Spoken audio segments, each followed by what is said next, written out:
All right, so we're back to derivative rules today. So we had done the product rule already, and then we took our little detour to second derivative stuff and displacement, velocity, acceleration. Next one we have to look at is something called the chain rule, and this is a big one. This is fundamentally the rule that's going to allow us to find massive derivatives. So here's where we're going to start. Simple one. It says if f of x equals 3x plus 2 squared, find the derivative of that. So what I'm thinking we could do is we know what 3x plus 2 squared means. Looks like that. And so we could actually expand that out. What do we get for a middle term? 6x, 12x plus 4. So we get that. And then we could go ahead and take the derivative, just using our normal rules for polynomials. So our derivative is 18x plus 12. So to do that one, it took that extra step of doing the expanding. But then we get to this guy. And fundamentally, the idea that we just did should still work. Right? If I really wanted to, I could write that 3x plus 2 out 5 times and do a whole lot of expanding and take the derivative. And that should work. It would work, but it's something that we're really not interested in doing. And 3x plus 2 to the 5 is one thing. Imagine that was a 15 or a 3x plus 2 to the 100. It becomes something that's really impossible to do within any time constraints. But it's still a very reasonable function. So we need to be able to take derivatives of something that have significantly large exponents. The thing to notice that's different here, this is a function of a function. Right? There's a function on the inside, and then it's raised to the power. If it had just been x to the 5, we would have no problem with it. If it was just 3x plus 2, we'd have no problem with it. It's because they're put together that we run into trouble. So to solve that problem, we use something called the chain rule. And the way the chain rule works is it's assuming we have a function inside of a function, which you did some stuff with that with the advanced functions course, I believe, too. So you've seen a little bit of this. Now you remember with the product rule, we said the product rule is derivative of the first times the second plus derivative of the second times the first. So the wording I have for this guy, because don't get me wrong, this is the official definition. Okay, it says if you have some function g of h of x, then the way you get the derivative is you do the derivative of the outside evaluated at the inside function, and then you multiply that by the derivative of the inside function. And that works. We're going to talk about that. But as it turns out, as we just do some of these derivatives, it's going to be much easier to see it rather than to see it through that function, through that formula, I should say. The way I remember this one, as I said, the derivative of the outside times the derivative of the inside. So that's how I can remember it. This will help a little bit just to look at what these functions actually are. This is the exact same one that we just had, right? The 3x plus 2 squared. G is our outside function, and h is the inside function. So it might be easier to identify the inside function. The inside function is just our 3x plus 2. And so the inside function was x squared.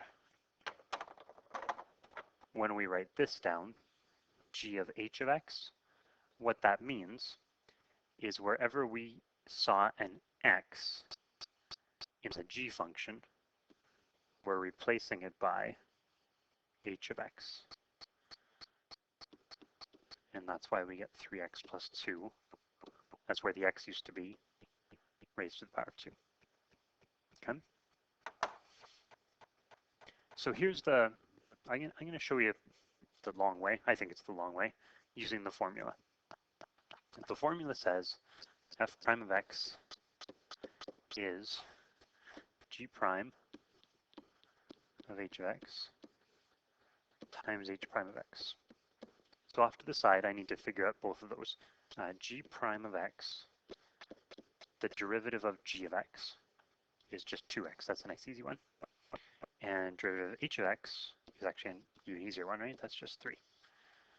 So some nice easy functions there. So what this formula says then, g prime of h of x. So I'm going to do two things. I'm going to write it this way first. G prime, the function h of x was 3x plus 2, right? Times h prime of x. So I'm just going to take that extra step first, right? All I did there was h of x is actually equal to 3x plus 2. And now I'm using my function stuff. If I want to evaluate g prime of 3x plus 2, I use my g prime function, and wherever I see an x, I put a 3x plus 2. So there's 2, and then the x gets replaced by 3x plus 2, and I multiply that by h prime of x, which was 3. And that's the answer. There's your derivative. Okay? It works. The formula works really well. What I do is I like to use the wording, and the wording doesn't work well unless you see a bunch of examples. So we're going to see a few today, and hopefully that'll get the idea across to you. The derivative of the outside times the derivative of the inside. So I'm going to erase this, and I'm just going to do it all in one step. I'm going to talk you through it, and then we're going to try a few more. So f prime of x. When it says the derivative of the outside, what we're going to do is we're going to think of it just like it had been an x squared function. And what we usually do when we take the derivatives is we use that exponent and we multiply it in front, and we decrease the exponent by 1. So I'm going to do that. I'm going to put the 2 in front, leave the bracket, decrease the exponent by 1. So technically that's a 1. That's the derivative of the outside right there. Multiply that by the derivative of the inside, which is 3.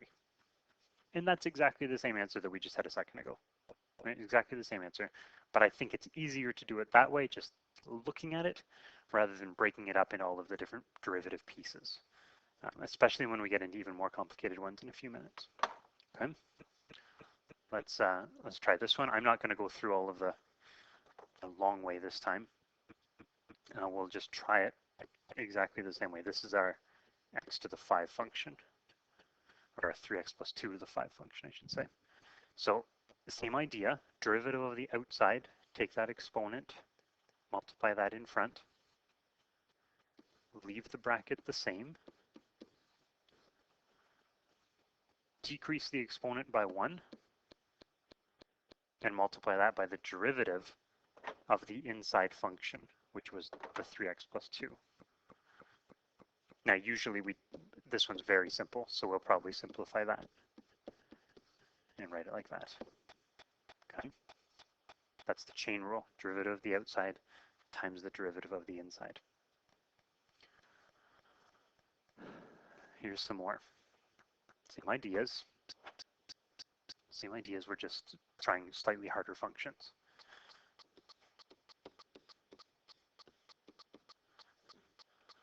So it's 4 bracket 5 minus x squared. So the 5 minus x squared is the inside part.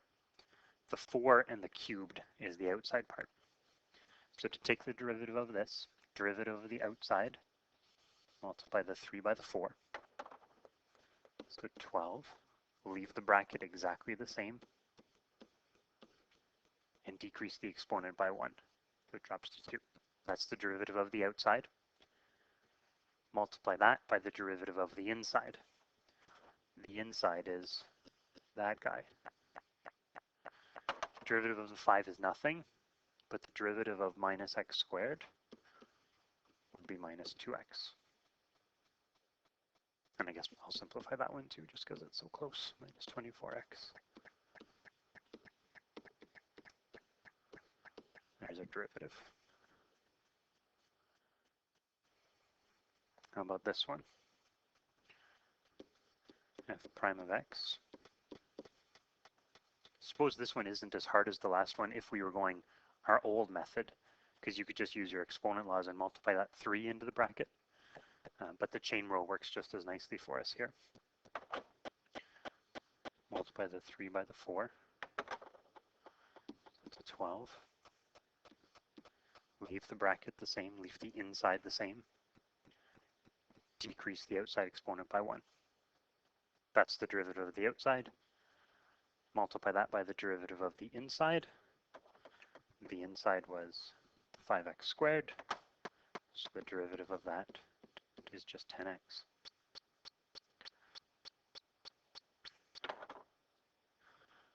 Now for C, the problem with this one is that it's written badly, right? It's written as a square root, so we need to take an extra step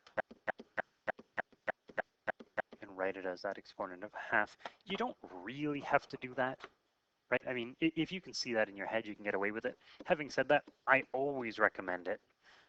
We're going to get into some much harder ones shortly, and I don't know, I find that you make many less mistakes if you actually go ahead and make that conversion. Okay, same rule. Even though it's a fraction of a half, or an exponent of a half. Chain rule says we take the derivative of the outside, leave the bracket the same, decrease the exponent by 1. Multiply that by the derivative of what's inside, which is 2x minus 3. And that's done. Now I do want to show you how to simplify that too. Remember that minus exponent means it's going to drop to the denominator. That 2 is also in the denominator. So we have a 2.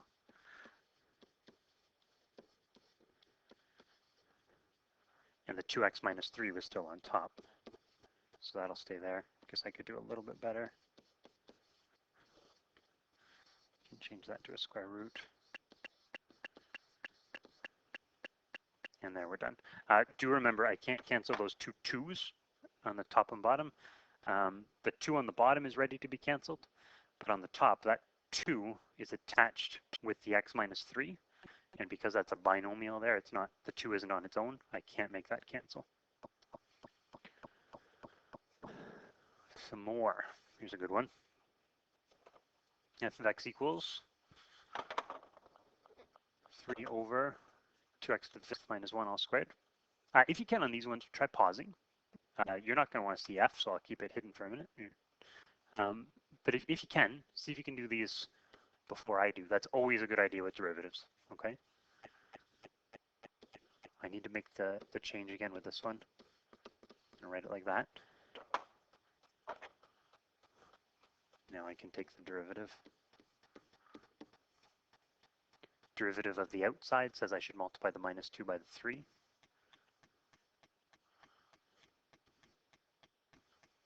Leave the inside the same. Decrease the exponent by 1. And multiply that by the derivative of the inside, which would be 10x to the 4th.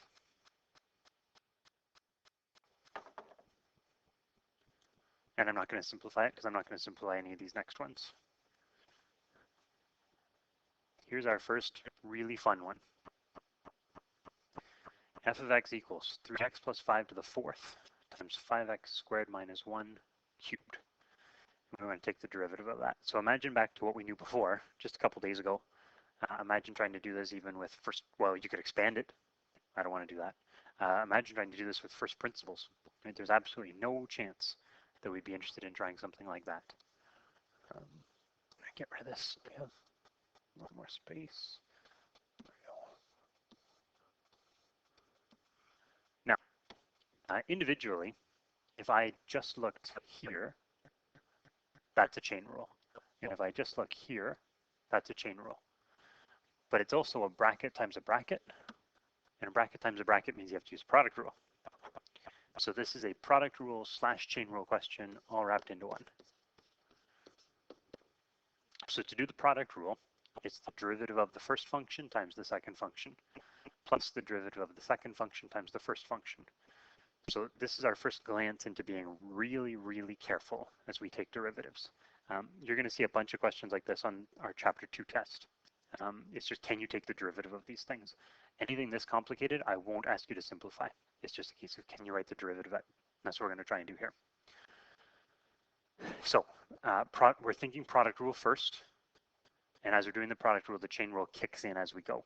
So the derivative of the first function, that's derivative of just this guy. No, put this one in red. So the derivative of the first function, bring the 4 in front, 3x plus 5, the bracket stays the same, and the exponent drops by 1.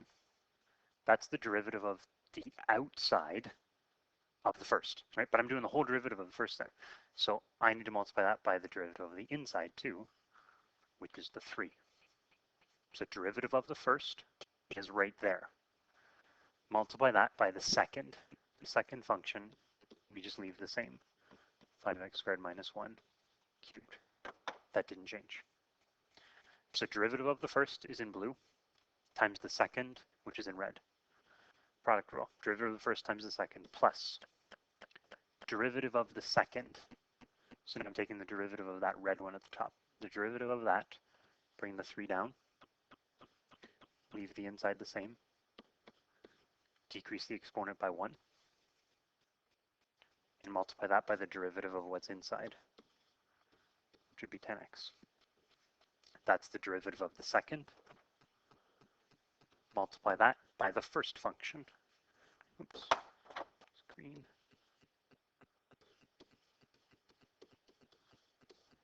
And that first function stays exactly as it was. That's a tough one. That's a real tough one. Not the toughest we're going to see, as it turns out, but that's a real tough one, especially with what we know so far. So now can we handle this? This isn't much harder, actually. It looks maybe a little bit harder. The insides are a little bit more complicated, so it's going to be longer. You're going to have to be careful as I write it out. And the other thing that's different is now there's that 2 in front. And that's why I wanted to show you this one. To handle this one, all we're going to do is just group the 2 with the first function. So we're not thinking of it as 3 things. We're just putting the 2 together with that bracket.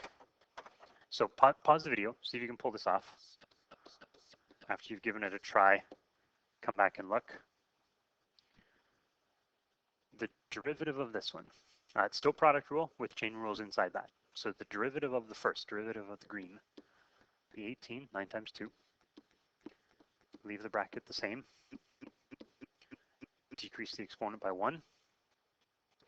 Multiply that by the derivative of what's inside that bracket, which would be 14x minus 2. That's the derivative of the first. That's the derivative of the green one. Product rule says derivative of the first times the second.